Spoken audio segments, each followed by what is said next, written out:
नमस्कार। आज हम एक ऐसी नाटकीय घटना की बात करने जा रहे हैं जिसने दुनिया के सबसे अहम समुद्री रास्तों में से एक होर्मुज जल डमरू मध्य में खलबली मचा दी। और ये एक ऐसी घटना है जिसके बीचों बीच भारत भी आ गया। जरा कल्पना कीजिए, एक शांत समंदर में सफर चल रहा है और फिर अचानक गोलियों की तड़तड़ाहट। नहीं, ये कोई फिल्म का सीन नहीं है।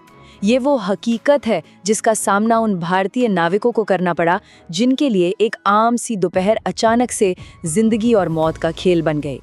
तो कहानी शुरू होती है दो भारतीय जहाज़ों से। ये जहाज अपना सामान्य सफर तय कर रहे थे, लेकिन उन्हें क्या पता था कि वो अनजाने में एक ऐसे जियोपॉलिटिकल बवंडर में फंसने वाले हैं जो पूरी दुनिया का ध्यान अपनी तरफ खींच लेगा। तो आखिर हुआ क्या था? देखिए, सब कुछ बहुत तेजी से हुआ। दो भारतीय मर्चेंट शिप अपने रास्ते पर थे होर्मुज के पास।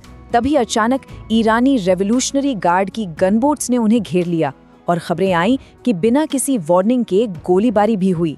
गनीमत रही कि क्रू ने समझदारी दिखाई, फौरन जहाज को यू टर्न लिया और एक बहुत बड़ा हादसा टल गया। और सबसे अच्छी बात, सभी भारतीय क्रू मेंबर एकदम सुरक्षित थे। और फिर इस घटना का एक वीडियो सामने आया जिसने पूरी तस्वीर ही साफ कर दी। वीडियो में ईरानी अधिकारी साफ साफ कह रहे थे कि जहाज को आगे जाने की इजाजत नहीं है। ये सिर्फ एक रूटीन चेकिंग या चेतावनी नहीं थी, ये उस इलाके में अपनी ताकत का, अपने कंट्रोल का एक खुला प्रदर्शन था। तो सवाल यही उठता है ना कि पानी के इतने से टुकड़े में हुई एक छोटी सी घटना पूरी दुनिया के लिए इतनी बड़ी खबर क्यों बन जाती है? आखिर इतना खास क्या है इस होर्मुज में? चलिए इसी को समझते हैं। देखिए, इसे सिर्फ पानी का एक संकरा रास्ता समझने की गलती मत कीजिएगा। असल में इसे वैश्विक अर्थव्यवस्था की धड़कन कहा जाता है। ये वो लाइफलाइन है, वो धमनी है जिससे पूरी दुनिया की इकोनॉमी चलती है।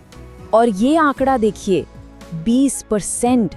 इसका मतलब है कि दुनिया का 20% तेल, यानी हर 5 में से 1 बैरल तेल इसी छोटे से रास्ते से होकर गुजरता है। अब जरा सोचिए, यहाँ जरा सी भी गड़बड़ हुई तो पूरी दुनिया की तेल सप्लाई और आर्थिक स्थिरता का क्या होगा? और वो गड़बड़ क्या हो सकती है? अगर इस रास्ते में कोई भी रुकावट आई तो इसका सीधा असर हम सब पर पड़ेगा।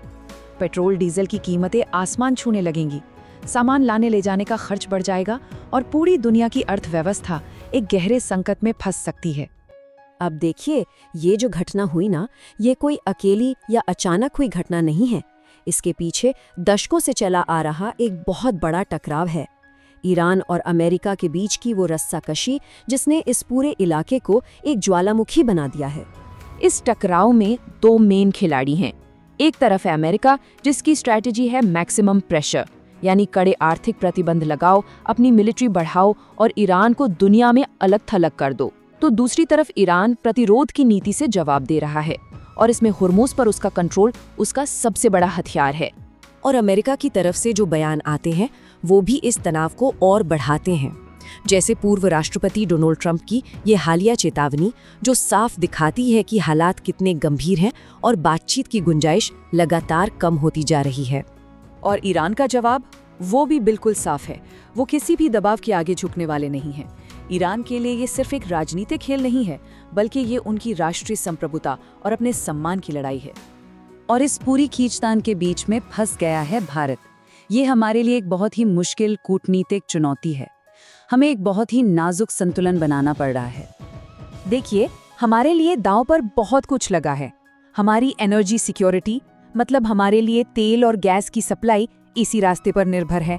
हमारा ज्यादातर व्यापार इसी रूट से होता है।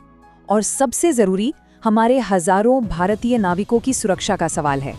रिपोर्ट्स के मुताबिक एक जहाज पर ही करीब 20 लाख बैरल कच्चा तेल था। इसी से अंदाजा लगाया जा सकता है कि ये हमारे लिए कितना जरूरी है। तो भारत ने क्या किया? सरकार ने इस मामले को बहुत गंभीरता से लिया और तुरंत एक्शन लिया। विदेश मंत्रालय ने न सिर्फ गहरी चिंता जताई, बल्कि नई दिल्ली में ईरान के राजदूत को बुलाकर अपना कड़ा विरोध भी दर्ज कराया। तो ये भारत के लिए एक तरह से कूटनीति की रस्सी पर चलने जैसा है। सोचिए, एक तरफ ईरान है जिसके साथ हमारे पुराने ऐतिहासिक संबंध हैं। दूसरी तरफ अमेरिका और खाड़ी देश हैं जो हमारे जरूरी स्ट्रेटेजिक पार्टनर हैं। भारत को अपने सभी हितों को साधना है और वो भी इस झगड़े में किसी एक का पक्ष लिए बिना। ये बहुत मुश्किल काम है। चलिए अब थोड़ा जूम आउट करते हैं और देखते हैं कि इस क्षेत्रीय तनाव का पूरी दुनिया पर क्या असर पड़ सकता है। क्यों दुनिया की नजरें इस संकरे से रास्ते पर टिकी हुई है। देखिए, ये मामला सिर्फ ईरान और अमेरिका का नहीं है, इसमें कई और देश भी सीधे या परोक्ष रूप से शामिल हैं।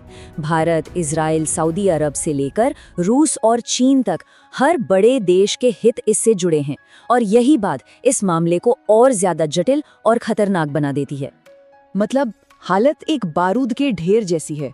जंग और डिप्लोमेसी के बीच की लकीर बहुत पतली हो चुकी है। यहाँ पर एक छोटी सी गलती, एक छोटी सी गलतफहमी भी एक बहुत बड़े और विनाशकारी युद्ध की वजह बन सकती है। तो आगे क्या हो सकता है? हमारे सामने मोटे तौर पर 3 सिनेरियो हैं। पहला कि ये तनाव ऐसे ही चलता रहे, जिससे तेल की कीमतें घटती बढ़ती रहेंगी और बाजार में अनिश्चितता बनी रहेगी। दूसरा, भगवान न करे सैन्य टकराव हो जाए, जो एक ग्लोबल संकट बन सकता है। और तीसरा, जो हम सब उम्मीद करते हैं कि डिप्लोमेसी की जीत हो और कोई शांतिपूर्ण समाधान निकल आए। तो आखिर में हम उसी बड़े सवाल के साथ रह जाते हैं, क्या ये संकट एक बड़े सैन्य संघर्ष में बदल जाएगा? ये घटना एक खतरनाक रिमाइंडर है कि हमारी दुनिया कितनी आपस में जुड़ी हुई और कितनी नाजुक है, जहां एक छोटी सी चिंगारी भी पूरी दुनिया में आग लगा सकती है। इसका जवाब फिलहाल तो भविष्य के पास ही है।